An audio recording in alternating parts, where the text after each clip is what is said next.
Hello everyone. Sorry for the music if you can hear it. It's the only time I could film this today, but I hope it's not much of a bother. I wanted to come up to wrap up this week, and there are some things that have been announced which I wanted to talk about. First, the International Booker long list has been announced. I made a reaction to it, and I think it's a great list. I'm probably going to try to read most of the books in there. I have already got them from the library, one of them. This is the War of the Poor by Eric Vuillard. I got it in French. It's super tiny, and also, this is the size of a normal book. So I'm probably going to read this really fast. There are also a couple that I can have electronically from the library, so I will start with those. I think there's a couple of them that are also on script. And after that we will see where we go from there. But yeah, I'm really excited. I want to do the whole long list. We will see. None of the books are really long, so maybe I will be able to. I don't know. I'll keep you updated. And the other thing that was announced was the results for the Octa finals for the Booktube prize. And so I was a judge in the Booktube prize, and my group was Group G. I also posted my rankings and my results for that. I will link both videos down below. But yeah, the results surprised me actually. I had the Splendid and the Vile by Erik Larsson in my group, and it didn't make it. It was my first and it didn't make it, which I was surprised about. But yeah, I'm not mad at the books that went through. I also think that in general, like, the books that went through on all the other groups were quite interesting, and I also got my assignment for the next round, which I'm excited about. I have read 2 of the books, so I have 4 to read. None of them are huge or anything, so yeah, I think I will be able to manage that relatively easily. We will see. But from the things I read this week, I read quite a bit. I have been on holiday since Thursday, so I had some off time, and also I have read quite a few small things. So let's just go through the things I have read. The first one I finished was Rosewater by Tade Thompson. I had like 50 pages left from last week. And yeah, overall I liked it. It was quite a nice story about this man in Nigeria that it's in the 2066 or something like that, 2050, 2060s. And there's this alien race that causes certain things to happen. And he has certain powers because of that.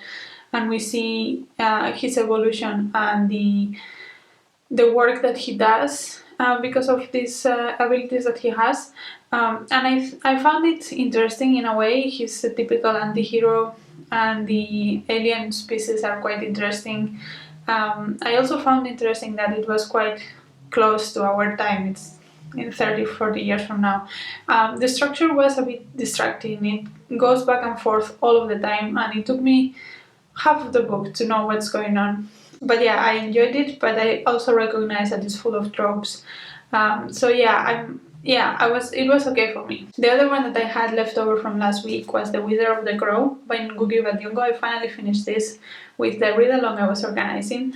And I really like this book. It's one of my favorites. It was a reread, and I really like it. And now that I have finished this again, and also one of the Ngugi books are in the International Booker, I feel like I want to read more things by him. I have this urge to pick things up from him. Yeah, I'm going to post a full review of this, but basically it's a political satire about an imaginary country in Africa, and the ruler who is kind of a dictator, and these 2 people that are sort of trying to fight the system and the things that they get involved with. And I really like it. So yeah, I would recommend to everybody. The next one I finished is Summer by Alice Smith. I did this one in audiobook, and yeah, I have a difficult relationship with Alice Smith. Some of the books I read from her I like, some of them I didn't. I think one of the favorites that I have read from her is Autumn, with the seasonal quartet, so I was having certain hopes for Summer. and there were some parts that I liked, but overall I think it felt very disjointed, and I don't think that's fully the fault of Alice Smith, because uh, she's supposed to write these books to give an image of the world at that specific time. And when she wrote this, she didn't know about the pandemic yet, but it was published during the pandemic, so she kind of included the pandemic there. And some of these parts about the pandemic felt very disconnected to the rest of the story, which was mostly about Brexit and stuff like that. So yeah, that one was a little bit jarring for me. Also, I like when she talks about politics, but this was a lot about art as well and feelings, and the characters made no sense to me. So yeah, I was a bit disappointed by this, I guess. It was not horrible, but it was not her best either, in my opinion. So yeah, that's about that one.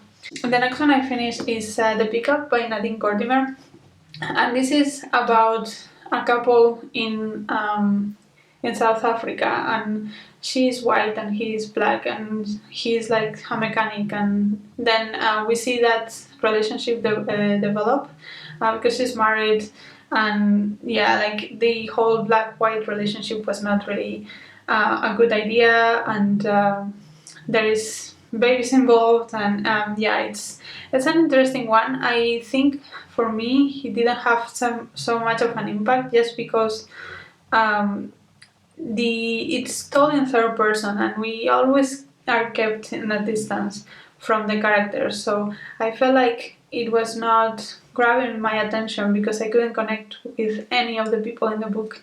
But yeah, other than that, the story was quite good, I think, and it touches in some interesting topics. So yeah, the next one I finished is actually a proof copy from NetGalley, so thank you to NetGalley for that. And it's The Gatherings, Reimagining Indigenous Settler Relationships. And the authors are Mawopiyane and Shirley Hager. I will put, of course, the people here because I probably butchered that.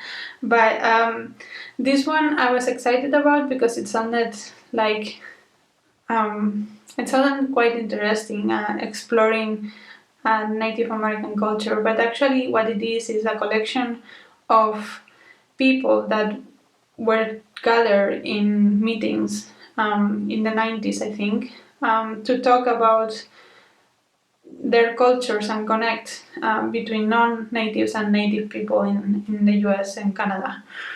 And at some point it felt quite repetitive. It didn't have huge insights into those relationships. It was just a collection of experiences. So I was expecting a lot more. I didn't feel like the book was successful at what it was trying to do. It didn't have any insights on how to go further with non-native native relationships. It just presented this experiment they did about getting them together and talking, and recorded the experience they had, and then it was finished, and then that was all. So yeah, I was a bit disappointed for that one. What I'm currently reading is part of the Invisible Cities project for this month. I'm reading all of them together, and I'm going to post a vlog of all of them together. So the first one I finished is La Bastarda by Trifonia Melibea Ozono, which is for Equatorial Guinea. And this was a really interesting one. So it's about this girl that lives with her grandfather and grandmother because her mom died giving birth to her, and her dad was out of the picture because they were not married. They were not a couple. There was no bridal exchange, so they decided that that was not gonna happen. And she grows with her grandfather, grandmother, and also her uncle. And slowly she realizes that she is a lesbian, and she wants to be with this other girl from her village. But of course, the grandfather wants her to marry and go and live her life, and also because in many African tradition, when a woman marries, the family of the woman gets the bridal money or bridal objects or whatever. But she wants to be with this girl, and her uncle actually is also a gay man. So we see all this dynamic on the LGBT community on a traditional family in Equatorial Guinea, which I found really interesting. And this book is really short; it's like 90 pages, but it was really, really interesting and really impactful, I think. So yeah, I would recommend that one. The one that I'm reading now is for Peru, and it's Nueve Lunas by Gabriela Weiner, and it's translated as nine moons.